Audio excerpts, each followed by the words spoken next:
अस्सलाम वालेकुम। मैं नईम अरशद आज बड़े ही इम्पोर्टेंट मैसेज के साथ आपकी खिदमत में हाजिर हूँ और आज का मेरा इम्पोर्टेंट मैसेज है प्री मेडिकल के स्टूडेंट्स के लिए।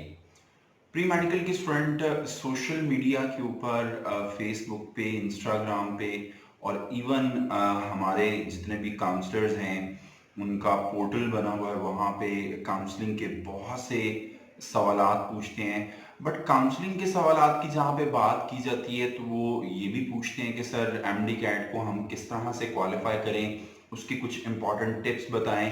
बट मैं वीडियो के स्टार्ट में ये मैसेज देना चाहूँगा, डेफिनेटली मैं अब से ऑनवर्ड क्या टिप्स आपको रिक्वायर्ड हूँ मैं आपसे शेयर करूँगा। बट आज डायरेक्ट वीडियो स्टार्ट करने का और अपना इंट्रो एलिमिनेट करके आपको पॉइंट के ऊपर लाने का मकसद क्या है कि आज थोड़ा सा मैं आपको डांटूंगा भी और थोड़ा सा आपको मैं ये भी बताऊंगा कि आप कहाँ पे लैग कर रहे हैं। उसकी रीजन क्या है? उसकी रीजन बड़ी सिंपल है कि मेरा जो पाकिस्तान का स्टूडेंट है, जो मेरे फ्यूचर है पाकिस्तान के, वो इन 2 माह के अंदर लैग ना कर जाए। तो आज की ये इंपॉर्टेंट वीडियो है MDCAT टिप्स के रिगार्डिंग। तो टिप्स को शेयर करने से पहले मैं आपसे ये शेयर करना चाहूंगा कि माय डियर स्टूडेंट्स, आपकी ये प्री मेडिकल की जर्नी आज से 15 साल पहले स्टार्ट होती है। 12 साल आपके मैट्रिक और इंटर के और 3 साल आपके अर्ली क्लासेस के, और ये एक ऑन गोइंग आपने सफर तय किया और उसमें कंपटीशन के ऊपर कंपटीशन और उसको compete करते हुए आप इंटरमीडिएट में आ गए। इंटरमीडिएट के बाद अगेन इंपॉर्टेंट है, आपने पार्ट 1 को क्वालिफाई किया। पार्ट 1 को क्वालिफाई करने के बाद पार्ट 2 की तैयारी की। कोरोना का सारा सिनेरियो आ गया और पूरे के पूरे डायनामिक्स चेंज हो गए, और इन डायनामिक्स के चेंज होने की वजह से जो स्टूडेंट की इमोशनल स्टेबिलिटी है और जो स्टूडेंट का स्ट्रेस को मैनेज करने का एक लेवल होना चाहिए वो भी नजर आया। तो इस सारी जर्नी के अंदर जो मोस्ट इंपॉर्टेंट पॉइंट है वो है आपका एफएससी। माय डियर स्टूडेंट्स, आपने मैट्रिक में और एफएससी में पढ़ा है मैट्रिक और एफएससी के माइंडसेट के साथ, बट यहां पे आपने पढ़ना है और प्रिपेयर करना है एंट्री टेस्ट क्वालिफाई करने के पॉइंट ऑफ व्यू से। मैं अक्सर स्टूडेंट को कहता हूं आपने प्रूव नहीं करना, आपने इंप्रूव करना है। आप इंप्रूव कब करेंगे? जब अगेन इंपॉर्टेंट है कि आप बेसिक्स को स्ट्रॉन्ग करेंगे। तो पहला पॉइंट, मैंने बहुत से ऐसे स्टूडेंट देखे हैं जो एफएससी में 1000 मार्क्स लेते हैं बट एंट्री टेस्ट में वो 90 प्लस उनको स्कोर करना चाहिए, बट वो कितने मार्क्स स्कोर करके आ रहे हैं? 160 मार्क्स स्कोर करके आ रहे हैं।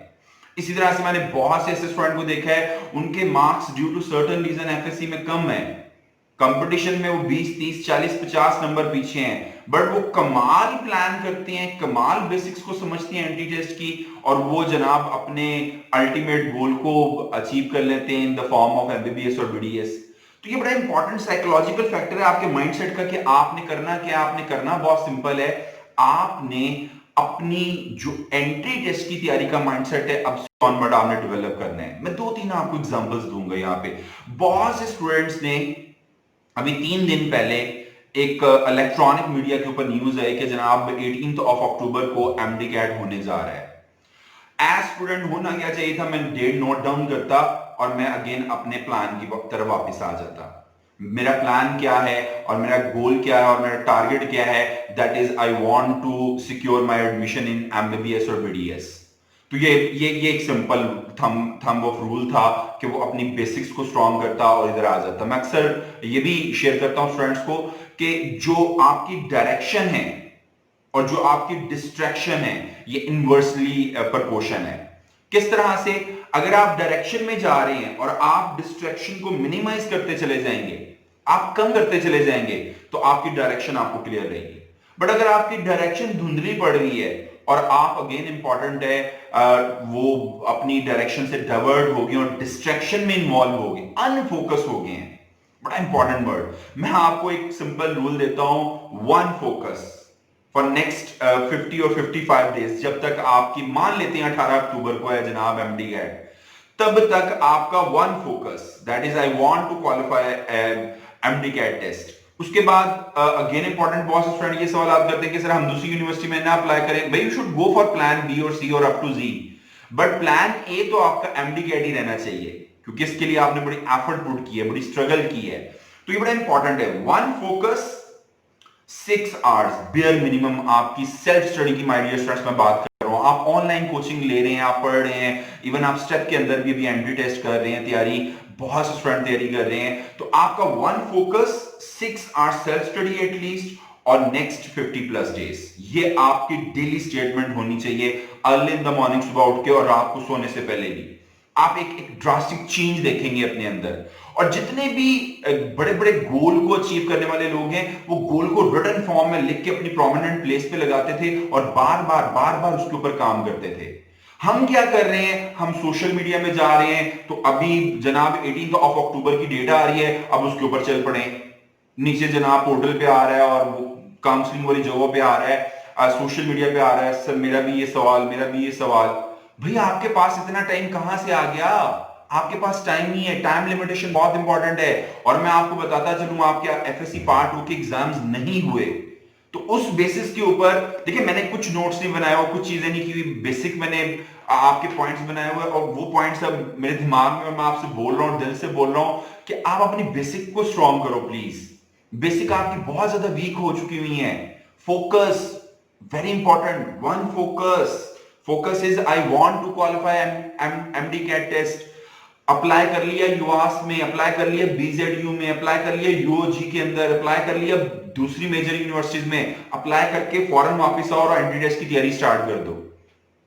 और सबसे बड़ा डिस्ट्रैक्शन फोकस का मैं स्ट्रांगली रिकमेंड करूंगा, 15, 16, 18 घंटे के लिए अपने मोबाइल फोन को एरोप्लेन मोड पे और साइलेंट मोड पे ले जाएं प्लीज, अगर आप क्वालिफाई करना चाहते हैं। क्योंकि वहां पे टिकटॉक है, वहां पे आपके दूसरे व्हाट्सएप हैं, वहां पे ग्रुप्स हैं, वहां पे डिस्ट्रैक्शन की भरमार है। आप कैसे फोकस कर पाओगे? कभी भी नहीं फोकस कर पाओगे आप। तो ये बड़ा इंपॉर्टेंट है अगर आप क्वालिफाई करना चाहते हैं। टाइम थोड़ा सा ज्यादा गुजर रहा है, मुझे आगे जाना पड़ेगा। एफएससी के माइंडसेट से बाहर निकलो, पहली टिप। और एफएससी के माइंड से बाहर निकल के अब आपने क्रैश प्रोग्राम ज्वाइन कर लिया है, तो अब आपने 2-3 चीजों पे अमल करना है माय डियर स्टूडेंट्स। पहली चीज यह है कि आप अपना रिवीजन मटेरियल डेवलप करें। What is the meaning of revision material? 75 chapters हैं आपके साइंसेस के, फिजिक्स, केमिस्ट्री और बायोलॉजी के, 2 सालों के मिला के, और इंग्लिश का सिलेबस सेपरेट है। तो मुझे आप बताएं, एक दिन पहले क्या आप 75 चैप्टर्स पढ़ने बैठ जाएंगे? मैं आपको पिछले 8-10 साल के एक्सपीरियंस बता रहा हूं। स्टूडेंट अक्सर एक हफ्ता पहले और 1-2 दिन पहले बेतहाशा सवाल पूछते, सर मैं तैयारी कहां से करूं? हम पूछते हैं बेटा हमने रिवीजन मटेरियल डेवलप किया है कि नहीं किया? Answer is no. तो आपने 2 माह वैसे भी रेगुलर सेशन में लगा लिए, 2-3 माह जून से स्टार्ट हुआ है, जून, जुलाई, अगस्त का ये 3 माह ऑलमोस्ट हो चुके हैं। तो अब वो जो आपने किया हुआ है उसका रिकॉर्ड निकालें, जो आपने रजिस्टर पे नोट किया हुआ है। अब आप अपना जो मोस्ट इंपॉर्टेंट मटेरियल है, फिजिक्स का अलहदा से, केमिस्ट्री का अलहदा से, बायोलॉजी का अलहदा से बनाना स्टार्ट करें। अब जब आप बनाएंगे तो अगर आपका टेस्ट में कोई सवाल गलत हो रहा है, आपने बुक की रीडिंग की है, आपने जनाब कोई आपने वर्कशीट्स अटेम्प्ट की हैं, आपने कोई चीज अटेम्प्ट की है, उसमें अगर आपको वो नहीं समझ आया और आप समझ रहे हैं कि ये मेरा जनाब इसमें अभी भी बहुत मार्जिन ऑफ इंप्रूवमेंट है, तो आप उसको वहां पे शॉर्ट लिस्टिंग की फॉर्म में जाके रिवीजन मटेरियल में नोट डाउन करें। और मैं यहां पे ऐड करता चलूं प्लीज, एफएससी में जैसे आपने किताब को पढ़ा है और जो अब आपने एंट्री टेस्ट में पढ़ना है, एंटायरली डिफरेंट है। एक एक लाइन के ऊपर फोकस होना चाहिए। I am talking about your text book. देखें जितना भी आपका मटेरियल स्टूडेंट कर क्या रहे पोर्टल पे ऑनलाइन के ऊपर, वो मटेरियल के ऊपर डिपेंड कर रहा है। सर ये लेक्चर रिकॉर्डेड, सर ये वर्कशीट, सर ये मेरे टेस्ट। भाई आपने अपना मटेरियल प्रिपेयर करना है, आपने, ये आपकी फैसिलिटेशन के लिए है। क्या फर्क पड़ेगा स्टेप को या एबीसीडी को कि जनाब आपसे मटेरियल छुपा लिया, अब तो कुछ भी नहीं छुपा हुआ ऑनलाइन के अंदर। तो आपने लेक्चर अटेंड किया, घंटा लगाया, जितना भी टाइम है लगा, नोट्स बना के आप आ जाए जनाब, ये मेरे लैकिंग एरियाज हैं, ये मेरी शॉर्ट लिस्टिंग है, इसके ऊपर मैंने काम करना है, फिर नेक्स्ट पे मूव कर जाए। अच्छा यहाँ पे आप यूनिट वाइज टेस्ट देंगे, उसके बाद फिर आप फुल लेंथ देंगे। मैं यहाँ पे रिकमेंड करूंगा जो आपका रिवीजन मटेरियल है, 15 दिन पहले आपने कहां से रिवीजन करनी है, यह आपने प्लान करना है। आपने 1 वीक पहले रिवीजन कहां से करनी है, आपने ये प्लान करना है। और आपने माय डियर फ्रेंड्स एक दिन पहले, अगर आपका 18 अक्टूबर को टेस्ट होने जा रहा है तो आपने 17 अक्टूबर को कैसे तैयारी करनी है ये आपने प्लान करना है। ये माइंडसेट जो है ना, माइंड मैपिंग नहीं जब तक करेंगे आप 100% को अचीव नहीं कर पाएंगे, आप अनकंफर्टेबल रहेंगे। तो मेरे simple message, clear crystal message, ये सारा काम कर लिया और मेरी पाकिस्तान की यूथ से बड़ी हम्बल और बड़े तहे दिल से ये रिक्वेस्ट है कि आप नमाज पढ़ें, अल्लाह ताला से दुआ मांगे कि या अल्लाह मुझे फोकस अता फरमा दे, या अल्लाह मुझे कंसिस्टेंट और इस्तकामत वाला बना दे, और इन बेसिक एरियाज को आप टारगेट करते चले जाएं, उसको प्लान करते चले जाएं। और last but not the least, दुआ को कभी मत छोड़िएगा। अल्लाह पाक से दुआ करें कि अल्लाह पाक हमारे कम किए हुए काम में बरकत को शामिल फरमा दे, और हमारा कम किया हुआ काम जो है ना वो अल्लाह की बारगाह में और इस दुनिया में भी और आखिरत में भी वो बढ़ चढ़ के फील हो। लास्ट में मैसेज दूंगा, हार मैंने भी नहीं मानी और आपने भी नहीं माननी, थकना मैंने भी नहीं है और थकना आपने भी नहीं है। और इवन अगेन आप चाहते हैं कि मैं एमडी कैट के ऊपर मजीद कुछ बात करूं, कमेंट सेक्शन में लाजमी लिखिएगा, and I will try my level best कि जो जो फील आप कर रहे हैं और जो आपको प्रॉब्लम्स आ रही है उस पर मैं बात करूं, उसको लेके चलूं। बट मैं ये कहता चलूं कि जो लास्ट आपके ये 50+ डेज है माय डियर फ्रेंड्स, इसके ऊपर आप इसको टारगेट कर लो। ये time is money, if you waste the time then the time will waste you. आपको बहुत हैवी कॉस्ट पे करनी पड़ेगी। अल्लाह ताला से दुआ है कि अल्लाह ताला आप तमाम स्टूडेंट्स को बड़ी मंजिलों का मुसाफिर बनाए। अल्लाह हाफिज।